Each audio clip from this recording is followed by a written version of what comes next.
உச்சந்தலையிலிருந்து உள்ளங்கால் வரைக்கும் இந்த உடல் சூடு பயங்கரமான பாதிப்புகளை ஏற்படுத்துது. நம்மளுடைய கல்லீரல் பாதிக்கப்படும், கண்கள் பாதிக்கப்படும், லங்ஸ் பாதிக்கப்படும், யூரின் போகும்போது பயங்கர எரிச்சலாக இருக்குன்னு சொல்லியிருக்காங்க. கை கால் கூட அப்பப்போ ஒரு மாதிரி குத்துற மாதிரி கூட வலி வரும். இதுக்கும் நரம்புகள் உடல் சூட்டினால பாதிக்கப்படதான் காரணம். அப்போ இப்படிப்பட்ட அந்த உடல் சூடை குறைக்கணும். மருந்து மாத்திரைலாம் ஒன்றும் பெருசாக இதுக்கு வேலை செய்யாதுங்க. ஒரு 10 வகையான உணவுகள் இதை நீங்கள் அன்றாடம் நம்ம வாழ்க்கையில் சேர்த்துக்கிட்டோம் அப்படின்னா உடல் சூடு பறந்து போயிடும்.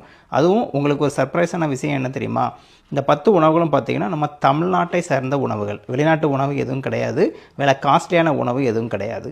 இதில் கொஞ்சம் உணவை ஏற்கனவே நம்ம ஃபாலோ பண்ணிட்டு தான் இருப்போம். இருந்தாலும் இந்த 10 தமிழ்நாட்டு உணவுகளை அப்பப்போ நீங்கள் உணவில் சேர்த்துக்கிட்டு ஒரு ஃபாலோ பண்ணிகிட்டே வந்தீங்கன்னா உடல் சூடு இல்லாமல் நிம்மதியாக வாழலாம். அப்படிப்பட்ட 10 உணவுகள் என்னென்னு பார்த்துடலாமா?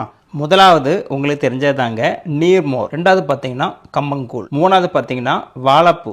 நாலாவது பார்த்தீங்கன்னா தயிர் சாதம். அஞ்சாவதா உடம்பு சூட்டை குறைக்கிறதுக்கு சாப்பிட வேண்டியது புடலங்காய் கூட்டு. ஆறாவது உணவு பார்த்தீங்கன்னா மாங்காய் பச்சடி. ஏழாவதா உங்களுக்கு பிடிக்குமான்னு தெரியல பாகற்காய். எட்டாவது பார்க்கக்கூடிய விஷயம் என்னன்னு பார்த்தீங்கன்னா இளநீர். 9வது பார்த்தீங்கன்னா வெள்ளரிக்காய் பச்சடி. 10வது ரொம்ப ஆச்சரியப்படுவீங்க சக்கரை பொங்கல். உடல் சூடு இல்லாமல் வாழணும்னா நான் சொன்னதை ஃபாலோ பண்ணுங்கள். இது போக தண்ணி நிறைய குடிங்க. வாரத்துக்கு ஒரு நாள் எண்ணெய் தேய்ச்சி குளிக்கிறது, இந்த பழக்கத்தை நம்ம கண்டினியூ பண்ணலாம். முக்கியமான விஷயம் தானே. உங்களோட ஃப்ரெண்ட்ஸு, ஃபேமிலி மெம்பர்ஸ் எல்லாருக்கும் ஷேர் பண்ணுங்கள். மீண்டும் அடுத்த வீடியோவில் சந்திக்கலாமா? நன்றி, வணக்கம்.